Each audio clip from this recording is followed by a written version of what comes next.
जिस घर में आप लोगों का बचपन बीता उसकी कोई अच्छी फेवरेट सी मेमोरी बताइए। बचपन में बहुत अच्छी थी चीजें, एकदम जैसे कहते नहीं स्वीट मेमोरीज, वो है हमारे पास अभी तक। उसी को सोच करके बस हम लोग नहीं आपस में चीजें करते।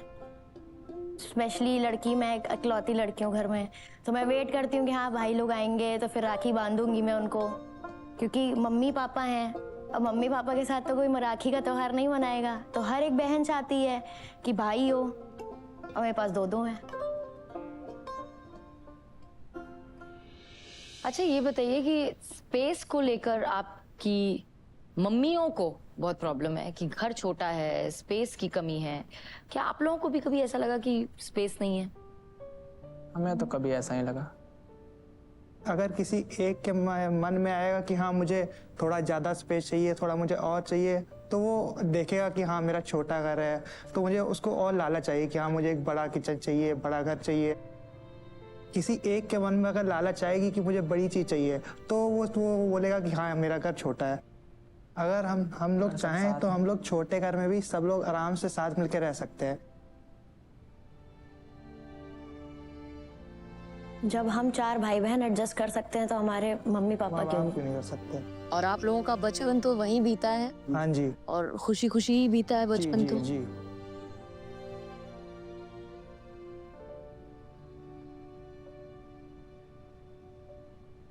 आप लोग कभी बात करते हैं ऐसे बाहर बैठ के, कहीं बात करते हो कि क्या करें, कैसे समझाएं मम्मी पापा को?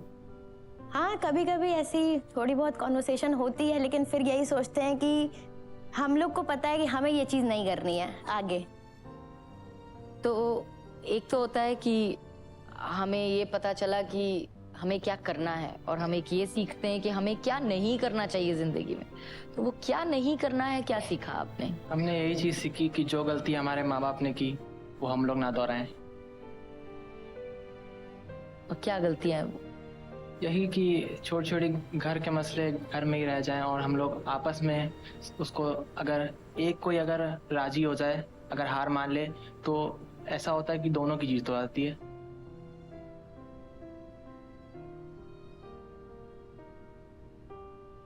बहुत सुंदर बात कही है इन्होंने कि कोई एक अगर हार मान ले तो दोनों की जीत हो जाती है। बस दोनों इसी इंतजार में है कि कौन पहले हार मानेगा, और उस हार को वो हार मान रहे हैं जबकि उसमें जीत है। जी।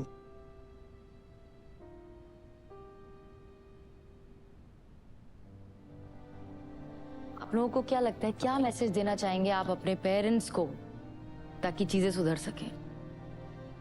मैं तो मम्मी को यही बोलना चाहूँगा कि अम्मी, कम में भी खुशी हो सब ले लेते हैं हम लोग भी, ज़्यादा की ज़रूरत नहीं है।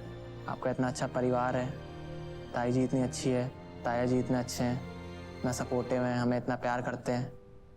तो मैं आपको यही कहूँगा कि आप अपने गिले शिकवे भुला दो और फिर से हम लोग एक हो जाते हैं। और आप क्या चाहती हैं? मैं तो बोलती ही हूँ कि खुश रहो, खुश रहने दो। हर किसी के नसीब में जॉइंट फैमिली नहीं होती है। ये मम्मी से बोलती हूँ मैं, यहाँ पे बोल। और मम्मी खुद एक जॉइंट फैमिली से। तो हम लोग भी चाहते हैं कि अगर कोई हमारे घर परिवार में बाहर का कोई आ रहा है तो कम से कम वो ये तो बोल के जाए कि बहुत अच्छा परिवार है, सुलझा हुआ परिवार है।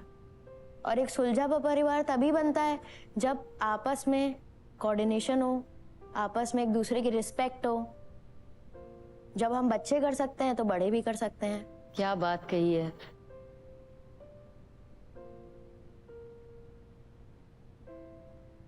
पता है, कभी कभी हम लोगों को लगता है कि हम बड़े बच्चों को बहुत कुछ सिखाते हैं, हम भूल जाते हैं कभी कभी बच्चे भी बड़ों को बहुत कुछ सिखा देते हैं।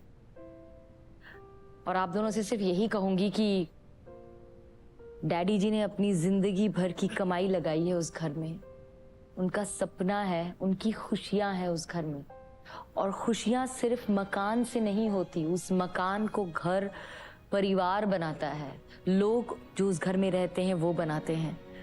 क्या नहीं लगता आप लोगों को कि जिन बातों पर आपके ये जो झगड़े हैं, सही मायने में उन बातों का कोई आधार ही नहीं है?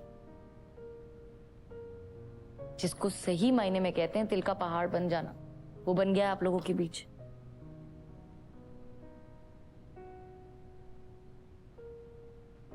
आपको नहीं लगता कि आप लोगों को जो कुछ भी हुआ अब वो बदला नहीं जा सकता, सिर्फ भूला जा सकता है? अपने लिए ना सही, डैडी जी के लिए और अपने बच्चों के लिए, उनकी खुशी के लिए। क्या सच में आप सुधार चाहते हैं? बिल्कुल चाहती हूँ। आप चाहती हैं? चाहते। क्या अब हम उम्मीद कर सकते हैं बदलाव की? जी जरूर कोशिश करेंगे। बिल्कुल। सच्चा वादा? हाँ प्रॉमिस। अगर आप लोग प्रॉमिस कर रहे हैं तो मैं आपको एक बहुत ही खास बात बताऊंगी। वो है हमारे घर का मंत्र। उसे कहते हैं प्यार का मंत्र। उस मंत्र का नाम है सॉरी थैंक यू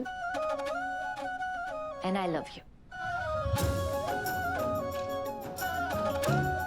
एक बात जिसके लिए आप एक दूसरे से सॉरी कहना चाहेंगी वो कहिए। मैं ये सॉरी बोलना चाहती हूँ कि मैंने इनके कपड़े गिराए थे। जो मुझसे गलतियां हुई हैं उसके लिए सॉरी। सॉरी बोलना बड़प्पन है, दोनों ने दिखाया। गुरजीत जी ताली बजा दीजिए। वो बड़ी है, वो सॉरी ना बोले। ये भी आपने बहुत अच्छी बात। नहीं वो सॉरी नहीं बोले, वो डांट देते। चलिए वो एक बार डांट दे कि हमने दोबारा नहीं करना। ओके अब डांट दीजिए। हाँ, बोल डांट रही दीजिए, मौका दे मुझे रही है, कोई ले लीजिए। घर जाके डांटेंगे। अगर मौका देंगी तो। मैं तो यही थैंक यू। यही मौका दे अब रही हूँ। थैंक यू का वक्त है। पहले आपने सॉरी कहा था, अब थैंक यू आप कहेंगी। वो एक चीज जिसके लिए आप थैंक यू बोलना चाहेंगी इन्हें। इन्होंने सॉरी बोला उसके लिए थैंक यू। और आप किसके लिए बोल? इन्होंने मुझे ये कहा कि वो घर जाके मैं इसको बोलूंगी तो उसके लिए थैंक यू, कि यहाँ पर मुझे वो कुछ बोलना नहीं चाह रही हैं। देखिए थैंक यू सो मच। सिर्फ नजरिया बदलने की बात है, एक दूसरे की अच्छाइयाँ ऑलरेडी दिखने शुरू हो गई हैं आप लोगों को। तो जिस भी भाषा में आप एक दूसरे से कहना चाहती हैं, आई लव यू भी कह दीजिए, क्योंकि प्यार से सुंदर तो कोई दवा ही नहीं। I love you. पंजाबी में भी कह सकते हैं। I love you. नहीं मैं तो झप्पी पा के कहूंगी। नेकी और पूछ पूछ जाइए, झप्पी पा लीजिए और भगड़ा भी कर लीजिए। नहीं झगड़ा तो नहीं, भगड़ा वो तो पंजाबी होता है। बच्चे जब छोटे होते हैं तो बड़े उन्हें कहानियां सुनाते हैं, जैसे कि एक लकड़ी टूट सकती है, लकड़ियों का गट्ठर नहीं टूटेगा। कबूतर मिलकर रहे तो बहेलिए को हरा दिया। नन्ही चींटियां इकट्ठी रहकर बुरे से बुरा वक्त आसानी से पार कर जाती हैं। यानी कई मुश्किलें सिर्फ साथ होने भर से हल हो सकती है। लेकिन इस घर की कहानी सुनकर मुझे लगा कि यहाँ बच्चों को तो कहानियां याद हैं, शायद बड़े ही इन्हें भूल गए थे, जो हमने याद दिला दी। फिलहाल थोड़ा भागड़ा हो जाए।